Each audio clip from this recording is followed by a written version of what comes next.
quickly share the story of this young guy, is an American. See, there's a scripture. Let me quote the scriptures first. Proverbs chapter 29, verse 13. It said the rich and the poor have one thing in common. God made them both. He gave them both eyes to see.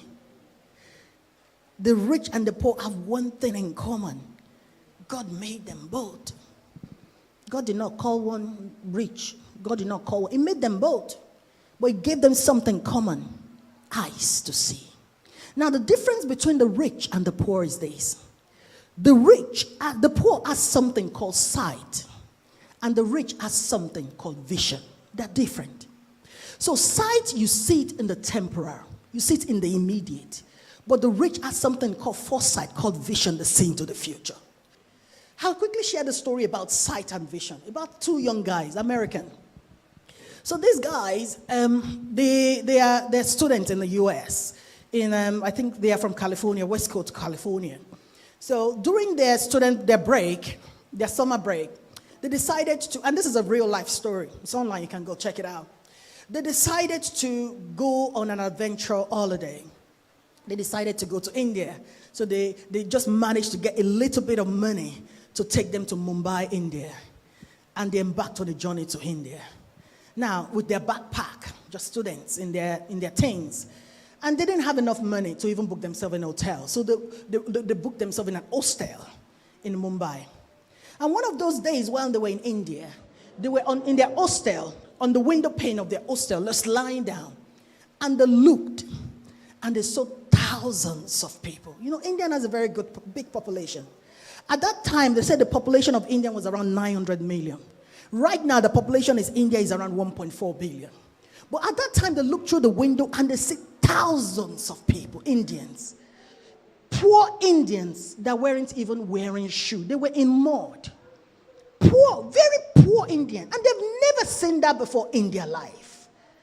And one of them said, wow, I've never seen so many people poor in my life. That was one of the Americans. And the other guy said, yeah, I've never seen so many poor people without shoes in my life. There's a difference. I'm talking about sight and I'm talking about vision. One person saw people that are poor. The other saw people that are poor but without shoes. After their holiday, they went back to the U.S., went back to class. And I remember in class, they said in class, the guy that saw the vision of people without shoes started drawing. The other guy asked him that, what are you doing? He said, I'm just sketching this diagram of shoes made of nylon. He said, really? He said, yes.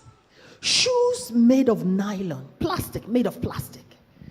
That vision never left him. Poor people without shoes. And he managed to design a shoe made of plastic that cost 25 cents. He got someone to design the prototype. And he told his friend, I'm quitting university. I'm going to pursue this dream. You can't quit. We have just 2 more years to go. He said, no, I believe in this vision. So he quit. He managed to get a little bit of money from his uncle. He got some people that believed in him. And he started producing shoes made of plastic. Manufacturing cost was 25 cents. He was selling to a distributor in Bombay, India for 50 cents. He saw poor people without shoes. The first year, he dispatched and sold 1 million pairs of shoes. He became a millionaire. Vision and sight. This guy's name is Tom McCann. Tom McCann. His shoe factory is still alive till today. His brand. The second year, he distributed and made 15 million plastic shoes dispatched to India. He became a mega billionaire by selling shoes with plastic to a country of poor people without shoes. Where do you see yourself? What's that vision? Don't just have sight. I want you to start thinking. Where do you see yourself? Are you okay to keep patching up month to month, every month? Are you okay to keep counting down to payday? No. I want you to start dreaming big. That God, you own it all. It is my entitlement as your child to live a life of more than enough.